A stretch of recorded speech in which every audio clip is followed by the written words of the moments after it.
बस में मिली अनजान लड़की। कहानी शुरू करने से पहले मेरी कहानी पहली बार सुन रहे हो तो फिर चैनल को अभी सब्सक्राइब कर लो और घंटी भी बजा दो और ऑल पे क्लिक कर दो। और मैं इंस्टाग्राम पे भी हूँ तो फॉलो कर लो। मेरे व्हाट्सएप में 10 ग्रुप हैं, उसमें जो ग्रुप आप ज्वाइन करना चाहते हो अभी ज्वाइन कर लो। चलो अब कहानी शुरू करती हूँ। दोस्तों, मेरा नाम रूमी है, जयपुर का रहने वाला हूँ। ये कहानी बिल्कुल सच्ची है। बात 2 साल पहले की है, जब मैं जयपुर की एक निजी कंपनी में एक काम कर रहा था।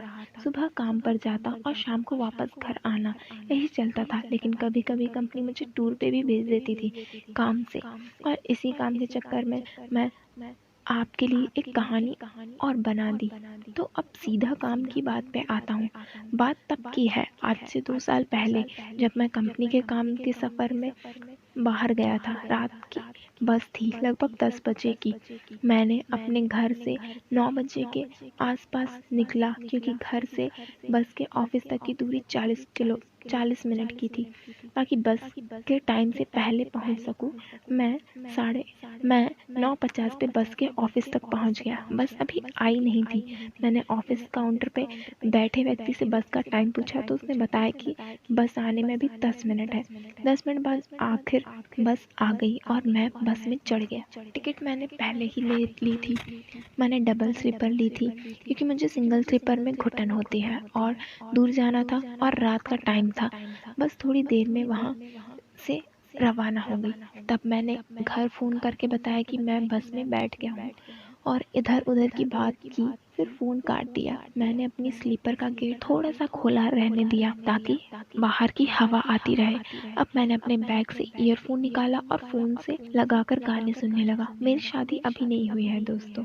आप समझ सकते हैं कि जवान कुंवारा लड़का होता है तो उसका मन लड़की पटाने का, उससे बात करने का करता है। लेकिन मेरी गर्लफ्रेंड तो थी नहीं। रात बढ़ने लगी तो मैं सोने की तैयारी करने लगा। मैंने स्लीपर के दरवाजे की तरफ करवट ली तो मैंने देखा कि नीचे सीट पर एक लड़की बैठी है। उम्र कुछ 21-22 साल होगी। वो क्या मस्त आइटम थी। मेरी स्लीपर ऊपर वाली थी तो वहां से उसे देख पा रहा था। उसने पतली सी लैगी और कुर्ती पहनी थी। हाय, क्या लग रही थी। मेरी तो उस पर नजर अटक गई। काफी देर तक मैं नजर नहीं हटा पाया। वो शायद थोड़ी परेशान लग रही थी, शायद सीट की वजह से। वो अकेली ही बैठी थी, शायद उसके साथ कोई नहीं था। मैं उसे देख रहा था। मैंने उससे बात करना चाहा था पर डर लग रहा था। थोड़ी देर सोचने के बाद मैंने आइडिया लगाया और मेरे फ़ोन के ईयरफोन उसकी तरफ गिरा दिए। उसकी नज़र मेरे ईयरफोन पे पड़ी। उसने फिर ऊपर देखा। मैंने इशारा किया कि मेरे हैं, प्लीज़ मुझे वापस दो। तो वो उठी, मुझे ईयरफोन दिए और वापस अपनी जगह जाकर बैठ गई। मेरी नज़र अब भी उस पर थी। मैं जानता था कि एक बार वो वापस ज़रूर देखेगी, और वही हुआ।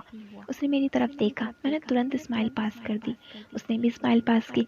इस तरह पहली सीढ़ी मैंने पार कर ली। वो अभी भी परेशान लग रही थी। शायद उसको सीट पे सही नहीं लग रहा था।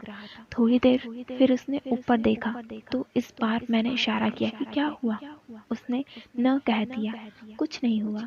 फिर मैंने उससे इशारा में पूछा, सोना है तो यहाँ आ जाओ, मैं नीचे चला जाता हूँ। थोड़ी देर तक उसका कोई रिप्लाई नहीं आया।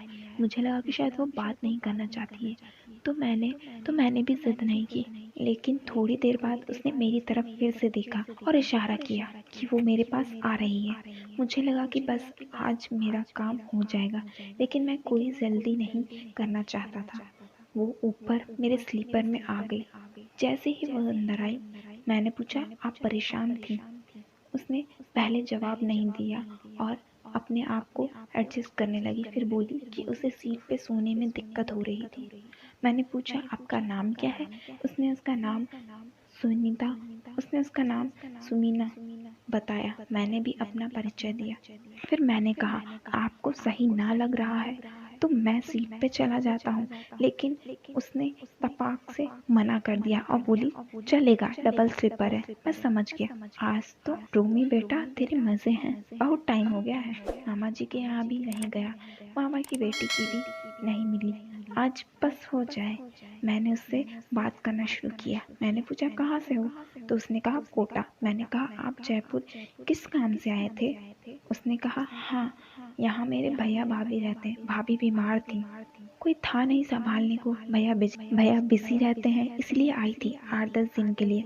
अभी भी भैया को काम था तो बस में बैठा के चले गए और अब अकेली जा रही हूँ कोटा घर पे। मैंने कहा ओके। अब वो सोने लगी, मैं भी सोने लगा, पर मुझे नींद कहाँ आ रही थी। लेकिन मैंने जल्दी नहीं की और सोने का नाटक करने लगा। आधे घंटे बाद मुझे लगा कि वो सो गई। मैंने धीरे से उसकी तरफ करवट ली और उसके ऊपर जानबूझकर अपना हाथ रख दिया, जैसे मैंने ये सब नींद में किया। उसने कुछ नहीं कहा, शायद वो सो गई थी। फिर थोड़ी देर बाद मैंने अपना पैर भी बाजू से रख दिया। उसने अब भी कुछ नहीं कहा। अगर कहती तो बोल देता कि पैर डालते की आदत है नींद में, लेकिन उसने कुछ नहीं कहा। अब मेरी हिम्मत और बढ़ गई। सब जानते हैं कि बस में सफ़र करते हैं तो बस कितना हिलती है। इसी का फ़ायदा उठाकर मैंने उसे बिल्कुल पास हो गया। मैं एक आँख खोल के उसे ही देख रहा था। थोड़ी देर में वैसे ही रही, फिर उसने करवट ली और दूसरी तरफ मुँह करके सोने लगी। मेरा हाथ अब भी वहीं था। उसकी पीठ मुझे नज़र आ रही थी। अब मेरे उस्ताद भी तन रहे थे। रात का टाइम था तो मैंने लोअर पहना था।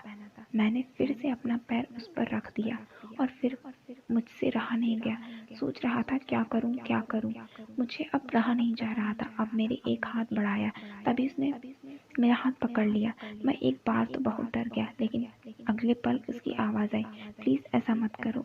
लेकिन उसकी आवाज़ में एक कशिश थी और आवाज़ फ्रेश लग रही थी, जैसे वो सोई ही नहीं थी। मैं समझ गया कि लड़की का भी मन है। मैंने हरकत की। अब शायद उससे रहा नहीं गया। वो मेरी तरफ मुड़ गई। हाय, क्या लग रही थी वो, जन्नत की परी थी। उसकी आंखें बंद थी। वो एक बार फिर से बोली, मत करो। मैंने कान में बोला, डरो मत तुम। अब बस रहा नहीं जा रहा था, लेकिन उसने मुझे धक्का दिया और वो उठ गई और पूछी, क्या कर रहे हो? मैंने बोला कुछ नहीं, नींद में था। तो ज़्यादा नाटक मत करो। फिर वो लेट गई और मेरी तरफ मुँह करके, अगर गुस्सा होती तो वापस चले जाती, मगर वो मेरे साइड ही मुँह करके सोने लगी। फिर मुझे समझ आया कि बाबा काम भारी कर दो। फिर जो मेरे एक उंगली ने काम बताया, सुमीना फॉर्म में आ गई थी। बस फिर क्या था। फिर तो मेरी स्पीड और बस की स्पीड दोनों की सेम लग रही थी। स्पीड की वजह से उसकी आंखें बड़ी हो गई। मैं थोड़ी देर रुक गया, फिर जो बस चल रही, रुकने का काम ही नहीं लिया, रुकने का नाम ही नहीं लिया। बस फिर क्या था, असली प्रोग्राम तो अब चालू हो गया। बस चलने की वजह से मुझे बहुत आसानी हो रही थी। जब सब कुछ हो चुका था, फिर हमने अपने कपड़े पहन लिए। अब मैंने पूछा, मैं अंदर ही कर दिया है, अब क्या होगा? उसने कहा, अभी 2 दिन में मेरे मंथ आने वाले हैं, चिंता की कोई बात नहीं। तो मैंने राहत की सांस ली। मैंने पूछा, आप सोई नहीं थी क्या? तो उसने बताया, आप मुझे अच्छे लगे थे, तभी तो मैं स्लीपर में आई थी। लेकिन इतना सब हो गया ये मैंने नहीं सोचा था। लेकिन जब आपने हरकत शुरू की तो मुझे अच्छा लगा। फिर मैंने पूछा, आपका बॉयफ्रेंड नहीं है क्या? तो उसने बताया, बॉयफ्रेंड है, मेरे कॉलेज में ही है, लेकिन उसका छोटा है। फिर हमने अपने नंबर एक दूसरे को दिए और कुछ देर बाद सुमीना का स्टेशन आ गया। उसने मुझे बाय किया। क्योंकि मुझे आगे जाना था तो मैं नहीं उतरा। इसी तरह मैंने सुमीना को बचाया। इससे के बाद 2 बार मैंने उसे घर जाकर और एक बार जयपुर में मेरे घर में ही। लेकिन वो जयपुर कम आती है, इसीलिए कम बात होती है। पर उसके बाद फिर मौका नहीं मिला। दोस्तों, कहानी में इतना तो ज़रूर है कि आपको बहुत ज़्यादा मज़ा आया है, और इतना मज़ा आया है तो लाइक भी कर दो और चैनल को सब्सक्राइब कर दो यदि अभी तक चैनल को सब्सक्राइब नहीं किया है तो। और दूसरा हाथ खराब हो गया होगा, पर क्या हुआ, दूसरा हाथ तो है। और वहीं बाजू में घंटी है, उसे भी दबा दो और ऑल पे क्लिक कर दो। मेरी वेबसाइट पे जाकर आप सभी ऐसी और स्टोरीज पढ़ सकते हैं। मेरी वेबसाइट है srkstorylover.com, नीचे लिंक भी दी है। और दोस्तों, इंस्टाग्राम पर भी हूँ, आप मुझे वहाँ भी फॉलो कर सकते हैं। और मेरे 10 व्हाट्सएप ग्रुप हैं, आप मन चाहे ग्रुप में ज्वाइन कर सकते हैं। तो चलिए, जाइए जल्दी से ज्वाइन कर लिए। और हाँ, आपको नहीं जाना है, मैं चलती हूँ। आप तब तक मेरी दूसरी वीडियोस देखिए, मैं चलती हूँ। तब तक के लिए बाय। दोस्तों, जाते जाते एक बात मेरी सुन के जाइए, कैसे क्या करती हूँ। सबसे पहले मैं लिखती हूँ कहानी, फिर उसके बाद उसे मैं वॉइस में रिकॉर्ड करती हूँ, फिर उस ऑडियो को फिर से एडिट करती हूँ, क्योंकि उसमें भी बहुत ज़्यादा गलतियाँ होती हैं। उसके बाद मैं करती हूँ उसे एडिट वीडियो के फॉर्म में। उसमें फिर मैं फ़ोटो एडिट करती हूँ, फिर उसके बाद ऑडियो, उसके बाद मैं सभी टाइप के ट्रांजिशन, उसके बाद वीडियो होती है कंप्रेस, उसके बाद मैं उस वीडियो को डालती हूँ अपलोड पे, फिर उसका टाइटल, देन डिस्क्रिप्शन सेट करके सब कुछ बना के सोचती हूँ वीडियो पे ज़्यादा से ज़्यादा लाइक आए, बट इतने नहीं आते। तो इतनी मेहनत करती हूँ, तो इतना तो आप कर ही सकते हैं कि 1 लाइक तो प्लीज़ आप कर ही सकते हैं ना। सो प्लीज़ मेरी वीडियोस पे ज़्यादा से ज़्यादा लाइक करिए।